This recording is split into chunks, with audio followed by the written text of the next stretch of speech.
김현정의 뉴스쇼 금요일의 코너 뉴스의 속으로 훅 파고듭니다. 훅 뉴스.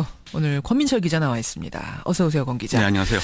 대선 특집이 그동안 방송이 되면서 오늘 오랜만에 훅 뉴스 함께 하는데 네. 어떤 주제 가지고 나오셨을지 네, 궁금해요. 오늘도 이 관련 음성부터 듣고 한번 시작하겠습니다. 예. 그 거소투표 있기 전에 그냥 원장이 뭐 지장 찍고 뭐 그러라고 해서 지장 찍었다. 제가 한 2주 전인가 3주 전에 갔었는데 그랬거든요. 이제 엄마 투표하셨냐고 그랬더니 원장이 2번 찍으라고 2번 해서 다 2번 그렇게 찍었다고.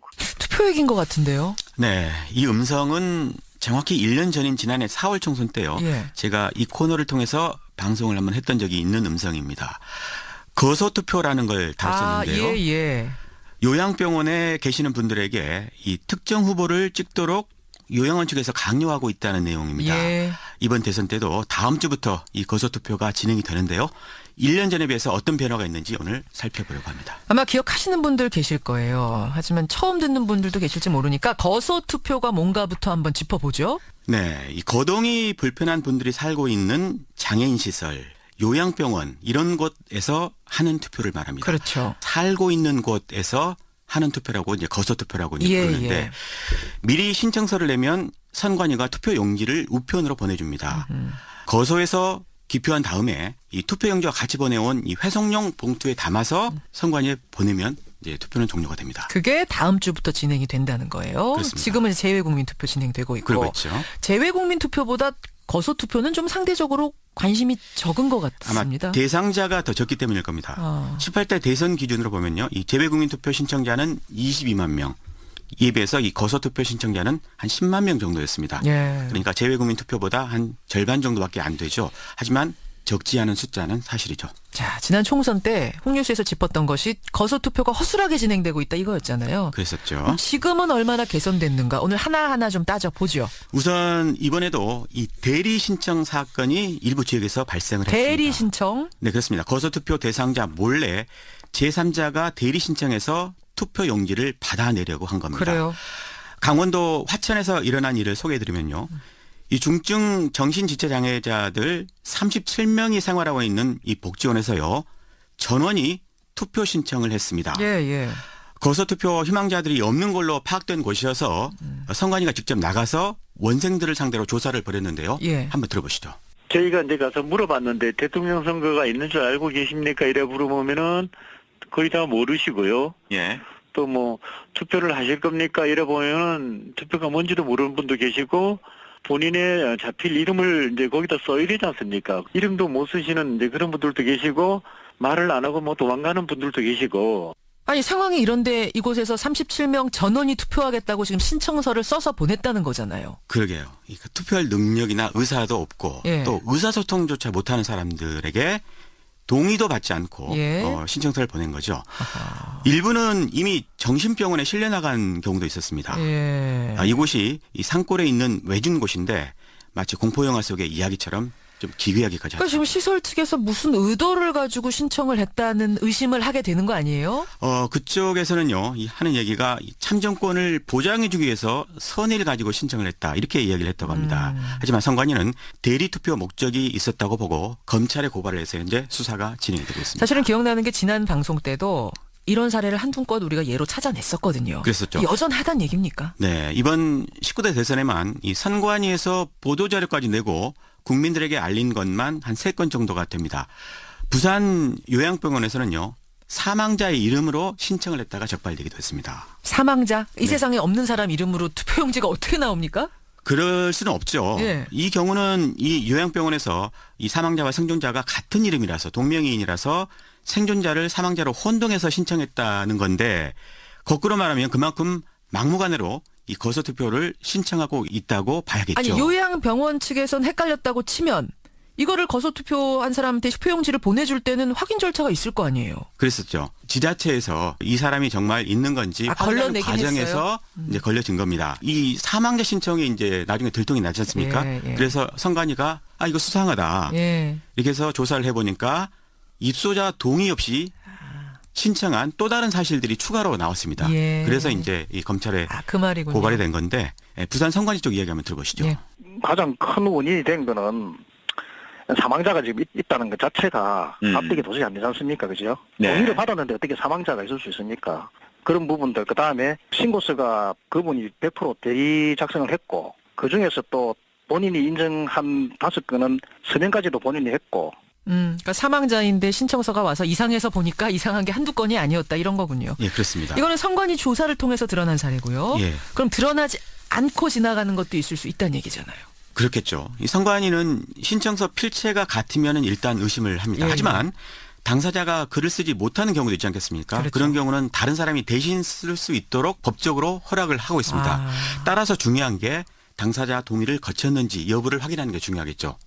일일이 어떻게 확인합니까? 그 지자체에서 이 사람이 맞는지 이제 확인을 이제 하고 있다는 건데 문제는 이 확인 과정, 예. 이 확인 과정에 이제 주먹구구라는 게 문제가 있습니다. 전화로 확인을 합니다. 예를 들어서 거기에 홍길동이라는 사람이 거소투표를 신청한 사실이 있느냐 이제 이렇게 물어본다고 합니다. 신청서를 냈던 이 시설 측의 이야기 한번 들어보시죠. 예, 예. 보냈는데 난리가 났어요. 다음 날 왜요? 지자체에서 거소투표 용지를 확인을 해야 된다는 거예요. 그 이분이 쓴 게 확실히 맞습니까라고 확인을 해야 된다는 거예요. 네. 그래서 제가 바꿔도 드리고 확인도 해드렸는데 유선상으로 확인한다는 거가 확인도 정확히 되지 않을 뿐더러 본인인지 아닌지 전화 목소리를 그걸 어떻게 알겠어? 그러니까 뭐 확인을 하려고 노력하는 것 같긴 하지만 상당히 허술한 점은 많네요. 예, 그렇게 허술하다 보니까 이 대리신고도 근절되지 않고 있다고 봐야 할 겁니다. 예, 예. 더욱이 대리신고 사실이 적발되더라도 처벌이 미약하기가 그지없습니다. 처벌이 어떻길래요? 대리신고는 선거법상 3년 이하의 징역, 500만 원 미만의 벌금을 받는데요. 예. 하지만 실제로 처벌받는 경우를 보면 거의 없습니다. 2012년 대선 때 이 충북에서 요양병원 노인 11명의 거소투표를 무단으로 신청한 원장이 있었습니다. 예. 그런데 그 원장에게도 고작 벌금 150만 원만 선고가 됐습니다. 그래요. 해당 선관위 쪽 설명 들어보시죠. 이분들이 뭐 악의로 한 게 아니다 뭐 이렇게 많이 흘러가는 것 같더라고요. 뭐 시설장이 일부러 자기가 이제 대리로 투표를 해가지고 어떤 사람한테 표를 주려고 한 거라기보다는 이제 그분들의 의사를 정확하게 이제 안 물어보고 써서 주고 이런 경우도 있어가지고 성향이 결정되는 것 같아요. 대부분 요 정도 비슷하게 벌금형 요 정도에서 끝났던 걸로 알고 있어요. 자, 여기까지가 거소투표 신청 과정에서의 문제를 짚은 것이고 네. 그다음 실제로 투표하는 단계는 어떤지도 좀 점검해 보셨어요? 네네. 현행법으로는 어느 시설에서 10명 이상이 거소투표 신청을 해오면 선관위가 간이 기표소를 설치를 해서 투표하도록 해야 합니다. 예, 예. 법적으로 돼 있습니다. 선관위 직원도 또 현장에 나가서 감독도 하고요. 하지만 맹점이 있습니다. 어떤 맹점입니까? 간이 기표소를 만드는 거는 이 부정의 소지를 줄이기 위한 건데요. 그렇죠. 그런데 정작 가장 기본적인 본인 확인은 별도로 하지 않고 있는데 문제가 있습니다. 앞서 살펴본 것처럼 이미 각 지자체에서 유선으로 이미 본인 확인 절차를 거쳤기 때문에 별도의 이제 확인 절차를 거치지 않는다는 그런 이유에서입니다. 그 얘기는 다른 사람이 들어가서 대리 투표를 해도 아까 대리 신청 얘기 우리 했듯이 예. 대리 투표를 해도 모를 수 있다는 얘기군요. 그렇죠. 거소투표의 가장 심각한 문제가 바로 이 부분인데요. 예. 이런 문제는 사실 선관위도 이미 인지하고 있는 부분이기도 합니다. 한 지역 선관위 쪽 설명 들어보시죠. 예. 일단은 신고 절차 외로 투표하는 과정에서는 이제 본인 집이나 따로 떨어진 곳 거기서 투표를 하기 때문에 이제 본인 확인 절차는 어렵죠. 저희가 투표 용지를 발송을 할 때 이제 당사자에게 이제 발송을 하기 때문에 간혹 가다가 이제 누가 그거를 중간에 가로채서 뭐 엎드리 투표를 한다거나 그런 경우도 간혹은 있습니다. 그래요. 예, 사실 간이 기표소 설치는 다분히 형식적인 것입니다. 기표소가 철수된 이후에 그러니까 선관위 직원들이 가고 난 다음에 예. 투표를 해도 전혀 문제가 되지 않고 그러니까 있습니다. 기표소 간이 기표소 설치해 놓고 선관위 직원들이 거기 있긴 있어요. 예, 그렇게 근데 확인 절차를 안 거친다는 말이에요. 있는데도 그렇죠. 자, 심지어는 이제 가고 났습니다. 기표소가 없습니다. 네. 근데 어떻게 투표를 한다는 거예요? 공식 기표 연구 대신에 이를테면 볼펜으로 기표를 해도 전혀 문제가 되지 않고 있습니다. 아무 필기구나 써도 된다. 그렇습니다. 작년 총선 때도요. 그 국민의당 문병호 전 의원이 26표 차로 낙선을 했는데 예, 바로 예. 그때도 바로 이 문제를 지적을 했었죠. 그러네요. 들어보시죠. 참관인도 없고 그냥 볼펜으로 이렇게 해서 하는 것인데 저희 참관인들이 보니까 동그라미를 크게 멋있게 쳤더라는 거예요. 그리고 거의 비슷한 동그라미가 있어서 한 사람이 했지 않느냐 그런 의혹을 그런 의혹을 제기했었습니다. 네. 맞아요. 근데 왜 기표 용구 사용을 의무화하지 않는 거죠? 네, 거소투표가 원래 그 거동이 불편한 분들 대상이지 않습니까? 예. 시설이 아닌 집에 혼자 머무는 분도 있겠죠. 아. 그런 분들까지 전부 찾아가서 기표 연구를 제공할 수가 없는 그런 이유 때문입니다. 10명 이상은 돼야 뭔가가 선관위 직원들이 찾아가고 간이 투표소가 설치되는 건데 네. 그렇지 않은 경우들은 방법이 없다. 그렇습니다. 그런 분들이 더 많다는 겁니다. 예, 그렇게 되는 거군요. 그래서 용구 문제가 있는 거고. 근데 아까 말씀하신 간이 기표소를 철수한 후에도 투표가 가능하다. 이건 잘 이해가 안 가요. 간이 투표소 설치해서 투표하고 선관위 직원들이 다 회수해 가는 거 아닙니까? 그 투표용지를 별도로 회수해 가지를 않습니다. 앞서 그 지역 선관위 쪽 이야기 들어보면 예. 대리 투표 하다가 적발되는 걸 알고 있다고 이야기를 했지 않습니까? 예. 대리 투표 가능성을 선관위도 이미 알고 있는 거죠. 그럼에도 불구하고 투표용지를 회수해 가지 않고 있는 겁니다. 선관위의 다른 관계자의 이야기 좀 들어보시죠. 예. 그거는 뭐 따로 이렇게 회수하는 그런 게 없어요. 따로 뭐 그 투표 안 하셨다고 해서 뭐 반송을 받거나 선관위에서 뭐 그걸 회수하거나 뭐 그런 절차는 필요가 없는 것이죠. 그러니까 부정투표 가능성에 대해서 선관위도 인지를 하고 있는데 뾰족한 방법을 못 찾고 있다. 이게 좀 아니하다는 생각도 드네요. 네, 방금 전에 이제 회수할 필요가 없다 이렇게 이야기를 했지 않습니까? 예. 그 부분에서 이제 복지부동의 자세도 좀 느껴지기도 하는데요. 어떻게 하냐 뭐 이런 느낌. 예, 안 쓴 투표용지는 시설 밖에서 누구든 써도 되거든요. 그러네요. 방치를 해서는 안 되는 일인데 사실상 이렇게 수수방관하고 있다고 봐야 될 겁니다. 26표 차이로 낙선, 당선이 갈라질 정도로 거소투표가 이게 간단한 문제가 아닌데 왜 이렇게 문제점이 시정되지 않고 있는 건지 작년에 비해서 달라진 게 없는 것 같다는 느낌이 든단 말입니다. 결론은 그렇죠. 이 거소투표는 누군가 다른 사람의 투표권을 훔칠 가능성, 이 가능성 때문에 더 철저하게 관리를 해야 하는데도요. 앞서 살펴본 대로 간이투표소에서 투표할 때 본인 확인 절차를 뭐 확실히 하든지 아니면 방금 지적한 대로 시설에서 쓰지 않는 투표용지는 회수를 하든지 예. 이런 방안을 좀 고려를 해야 될 것 같습니다. 할 수 있는 데까지 최선을 다해야 하는데 그렇지 않다면 이게 불신이 생기는 거 아닙니까? 그렇죠. 한 달 전 이 시간에 이 개표 문제의 심각성을 제가 지적을 한 바 있는데요. 예. 선관위가 이런 문제를 결코 가벼이 여기서는 안 될 일입니다. 다시 한번 강조를 해야겠습니다. 투표는 신성한 권리고요. 이 권리 행사에 사소한 부정이나 장애가 있어서는 안 된다는 점, 요거 선관위 분명하게 새겼으면 좋겠습니다. 오늘 훅뉴스 권민철 기자 수고하셨습니다. 고맙습니다. 또록 요양원 측에서 강요하고 있다는 내용입니다. 예. 이번 대선 때도 다음 주부터 이 거소투표가 진행이 되는데요. 1년 전에 비해서 어떤 변화가 있는지 오늘 살펴보려고 합니다. 아마 기억하시는 분들 계실 거예요. 하지만 처음 듣는 분들도 계실지 모르니까 거소투표가 뭔가부터 한번 짚어보죠. 네, 이 거동이 불편한 분들이 살고 있는 장애인 시설, 요양병원 이런 곳에서 하는 투표를 말합니다. 그렇죠. 살고 있는 곳에서 하는 투표라고 이제 거소투표라고 이제 예, 부르는데 예. 미리 신청서를 내면 선관위가 투표 용지를 우편으로 보내줍니다. 거소에서 기표한 다음에 이 투표용지와 같이 보내온 이 회송용 봉투에 담아서 선관위에 보내면 이제 투표는 종료가 됩니다. 그게 다음 주부터 진행이 된다는 거예요. 그렇습니다. 지금은 재외국민투표 진행되고 있고 그러고 있죠. 재외국민투표보다 거소투표는 좀 상대적으로 관심이 적은 것 아마 같습니다. 대상자가 더 적기 때문일 겁니다. 18대 대선 기준으로 보면요. 이 재외국민투표 신청자는 22만 명.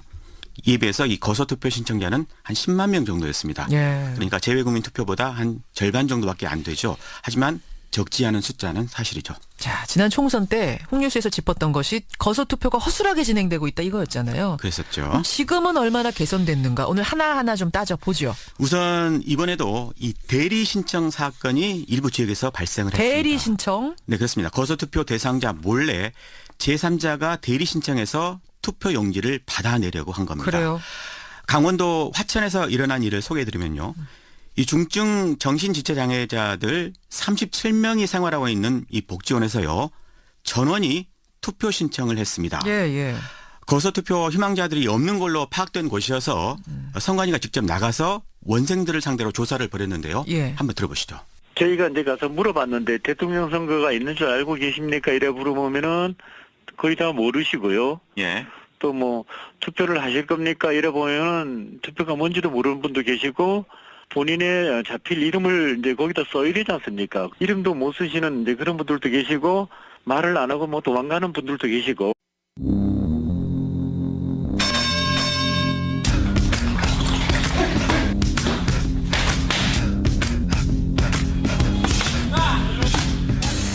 김현정의 뉴스 뉴스쇼 금요일의 코너 뉴스의 속으로 훅 파고듭니다. 훅 뉴스. 오늘 권민철 기자 나와 있습니다. 어서 오세요, 권 기자. 네, 안녕하세요. 대선 특집이 그동안 방송이 되면서 오늘 오랜만에 훅 뉴스 함께 하는데 어떤 주제 가지고 나오셨을지 궁금해요. 오늘도 이 관련 음성부터 듣고 한번 시작하겠습니다.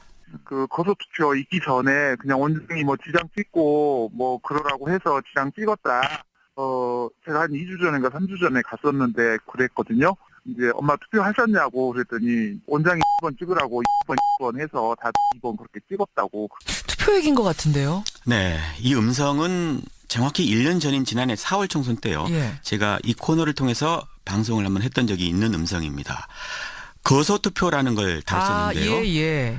요양병원에 계시는 분들에게 이 특정 후보를 찍고 아니 상황이 이런데 이곳에서 37명 전원이 투표하겠다고 지금 신청서를 써서 보냈다는 거잖아요. 그러게요. 그러니까 투표할 능력이나 의사도 없고 또 의사소통조차 못하는 사람들에게 동의도 받지 않고 신청서를 보낸 거죠.